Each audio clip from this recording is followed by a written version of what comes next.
Okay, let's dive right in. We're going to take that feeling of, I wish I could speak English fluently, and turn it into a real, actual plan, something you can start doing, well, today.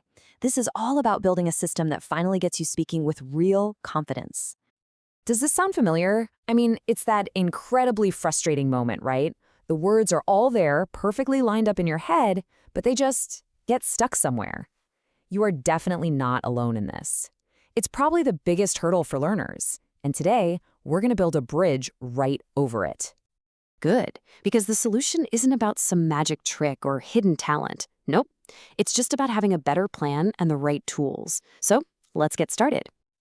All right, first up, section 1, from dream to plan. This is where we make a huge mental shift. We're going to stop wishing for fluency and start building a system for it, piece by piece. Okay, take a look at this because this is so important. On one side, you have fluency as a dream. That's when you're kind of waiting for inspiration, thinking maybe some people are just talented.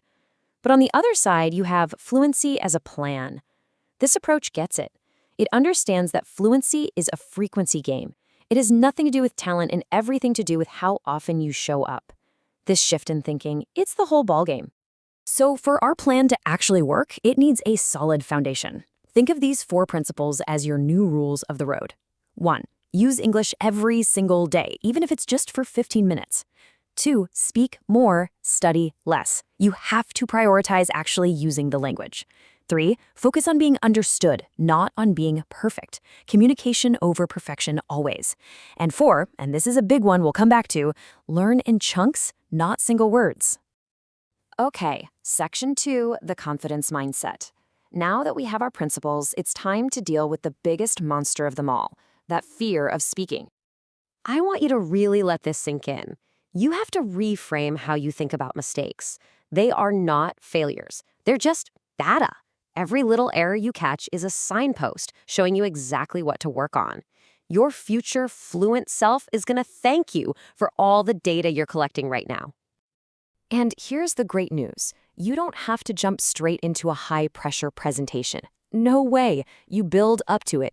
You start small, just talk to yourself, record little voice memos on your phone. Then, when you're ready, find other learners to practice with. The pressure is so much lower. And for those moments when you do get stuck, you need a toolkit. And this is that toolkit. These are your conversational life rafts. Phrases like, let me think for a moment, or that's a good question, are amazing. Why? Because they buy you time, they keep the conversation moving, and they show you're still engaged, even when your brain is buffering. They turn a moment of panic into a moment of pure control. So, our mindset is right. Now for section 3, your fluency toolkit. Let's fill it up with some really powerful, high-impact exercises that build actual speaking skills. Listen, if you only take one single exercise from this whole explainer, please make it this one. It's called shadowing. It's basically muscle memory for your mouth. It trains you to make the right sounds. It fixes your rhythm, your intonation, everything. It closes the gap between hearing English and speaking English. It's a game changer. And it's so much simpler than it sounds. Just find a short, 30-second audio clip, maybe from a podcast, that has a transcript. Step 1, just listen to it. Step 2, play it again, but this time speak along with the speaker. Try to copy them exactly. It's going to be messy at first, don't worry. Just repeat it 5 or 10 times. You'll be absolutely shocked at how quickly it starts to feel natural. Hey, remember that principle about learning in chunks? Well, here it is in action. Stop memorizing single words like opinion. It's just not efficient. Instead, learn the whole ready-to-use phrase, in my opinion. These chunks are like building blocks. They make your speech sound smooth and natural, not like you're translating word for word from a textbook. All right, you ready for another great tool? This one is fantastic.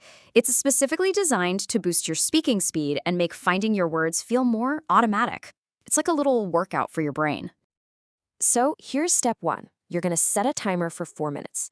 Pick a topic, any topic, your day, a movie you saw, anything, and just talk about it for 4 minutes straight. The goal is not to be perfect. The goal is just to keep talking until that timer goes off. Now, as soon as that timer is done, you immediately reset it for 3 minutes. You talk about the exact same topic again, but this time, because you have less time, you'll naturally be a bit more concise. You'll speak a little faster, and you'll focus on the main points. And now for the final round. one last time for just 2 minutes. And this is where the magic happens. By this point, all the words and ideas are fresh in your mind. You will be amazed at how much more fluently you tell the same story in half the original time. It feels incredible. So we have the mindset, we have the tools. The last piece of the puzzle is putting it all together into a daily habit, something you can actually stick with. And that right there is the big secret. Consistency will always beat intensity. Forget about trying to study for 3 hours on a Saturday. A focused 30 minutes every single day is going to get you so much further. This is actually achievable. And here's a perfect example of what that half hour could look like. You start with 5 minutes just reviewing some key phrases. Then 10 minutes doing that powerful shadowing exercise. After that, 10 minutes just speaking by yourself, maybe doing the 4-3-2 technique. And you wrap it up with 5 minutes writing a few sentences down and reading them aloud. See, it's balanced, it keeps things interesting, and it really works. So at the end of the day, a plan is really just a dream with a deadline. The only thing standing between you and fluency is starting. Don't wait for Monday or for the perfect time. Your plan starts right now. So I'll just leave you with this question. What's the first sentence you're going to say out loud in English today?